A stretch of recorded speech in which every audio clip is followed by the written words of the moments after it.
안녕하십니까. 저희는 한일 갈등 타파연대에서 나왔습니다. 그리고 오늘도 매주 수요일 11시 반에 대통령실 앞에서 저희들이 지난 한 주간 어떤 일이 있었는지 지금 전국을 달구고 있는 그런 종북 주사파들의 난동에 대해서 보고 말씀을 드리고 그 내용을 대통령실에 전달하고 있습니다. 오늘 주제는 조금 특별합니다. 여러분들 혹시 들어보셨는지 모르겠어요. 애매모호한 친구보다 확실한 적이 낫다, 이런 말이 있어요. 이 말씀은 바로 최근에 대법원에서 중요한 판결이 있었습니다. 세종대학교 교수, 명예교수로 있는 박유화, 그녀가 지은 제국의 위안부라는 책이 있습니다. 그 책에서 일본군 위안부는 그 매춘의 형태로 일본군과 당시에 동지적 관계였다, 뭐 이런 내용이 들어가면서 그 명예훼손으로 나눔의 집의 관계자들, 그리고 정대협 등 위안부 지원단체라고 하는 곳에 중요한 핵심 인사들로부터 모소를 당해서 그동안 2013년에 나온 책인데 상당히 오랫동안 이렇게 질질 끌다가 드디어 대법원에서 판결이 나온 거예요. 그래서 2심에서 유죄가 나왔는데 대법원에서 무죄 취지의 파기환송을 이번에 했습니다. 그러니까 무죄를 판단한 거예요. 그래서 일제 당시에 위안부가 매춘 행위를 했다고 하는 것은 역사적 사실이니까 그것을 그대로 서술한 부분에 대해서 명예훼손 될 수가 없죠.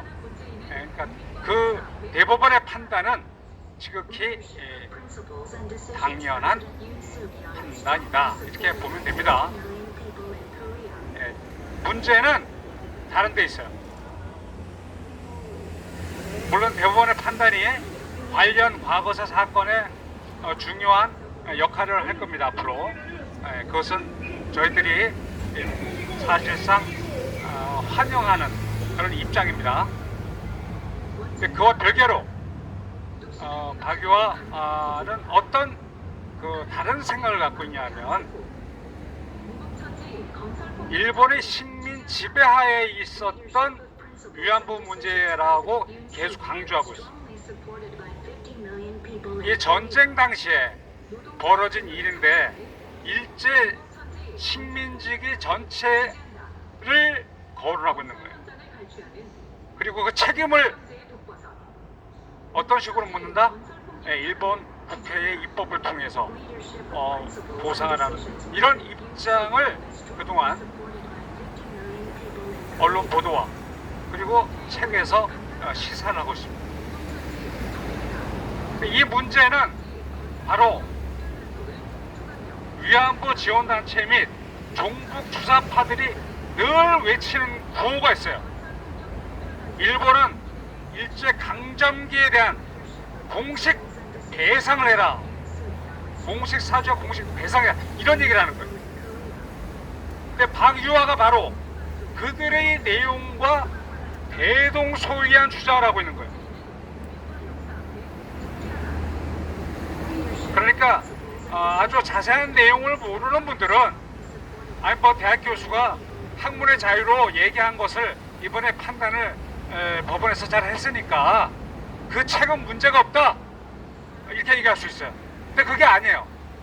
그 책은 일제 강점기라고 얘기하는 식민지배 전체에 대한 사죄와 법적 보상을 지금 거론하고 있는 그 단초가 되는 거예요.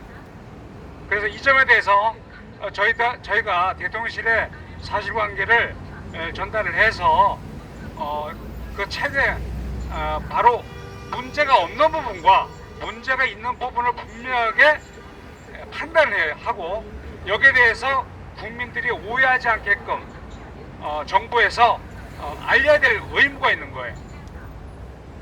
자세한 내용은 성명서에서 들어보도록 그렇게 하죠. 네.